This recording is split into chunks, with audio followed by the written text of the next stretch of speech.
Good morning. It is Tuesday, the 25th of September. Welcome to the Ag Market Network morning update. As we look across the board at the markets today, we've got cotton down a small amount.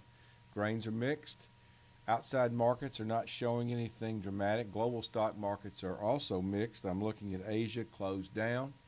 Europe is currently trading up, and the U.S. early indexes are all up. What else have we got here? Just looking at some of the news overnight. Trump will speak today at the UN. Expect him to talk about Iran and about policy overseas, but also about U.S. The news of a trade war with China continues. They did have an announcement that a trade agreement was met yesterday with South Korea, and I think signed. That's a very minor thing. The market doesn't seem to be reacting to it, but it is at least a sign of moving forward in this area globally. Yesterday's news was bullish as far as OPEC goes, as far as energy prices go. Every sign that they are not going to increase production. We are seeing that market up a small amount. It was up quite a bit yesterday. Before we get into our quotes, what does all this mean? You take it all together and put it in a basket and look down at it. What does it mean for the agricultural markets? Well, this is the time of the year, we've talked about this, when we see a low normally come in grains.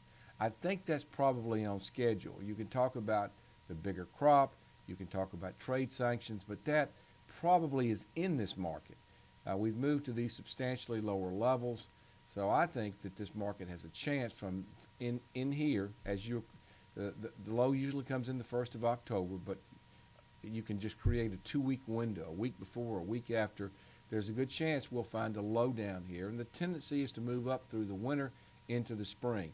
But boy, you've got to be aware of the fact that November soybeans for 2019 are anywhere from 80 cents to $1 under the cost of production, and unless this administration is going to come up with a way to make that up for farmers this next year, it will be very hard to see an adequate production of soybeans in the United States. If for no reason, it will be hard to get a crop loan when you're that far under what it costs, the level that it takes to just break even. So something's going to have to be done during the winter, I would think. And I'm not even talking about a trade agreement, but that certainly would help quite a bit. So let's just go ahead and look at cotton. Down 12 at 78.44, high of 79, low of 78.10. November soybeans up 4 1/4 at 8.45 1/4, high of 8.47 3/4, low of 8.37 1/4. December corn down a half at 360, a high of 360 3/4, a low of 357 1/2. We have December corn right now. December wheat. December wheat down 3 1/4 at 523 3/4, high of 525 3/4, low of 520. Crude oil is up 27 cents a barrel.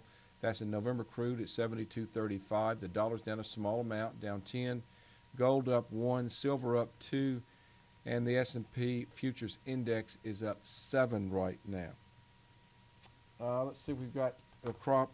Let's see if we've got some numbers here. And I'll go over the crop numbers later today. They came out yesterday afternoon.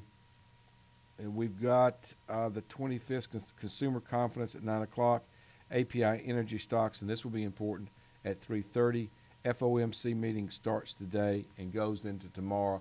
And there's a feeling that we will tomorrow at 1 o'clock Central Time in the afternoon see an announcement of raising the discount rate. So that's it. Have a good day. We'll talk to you later. Thank you.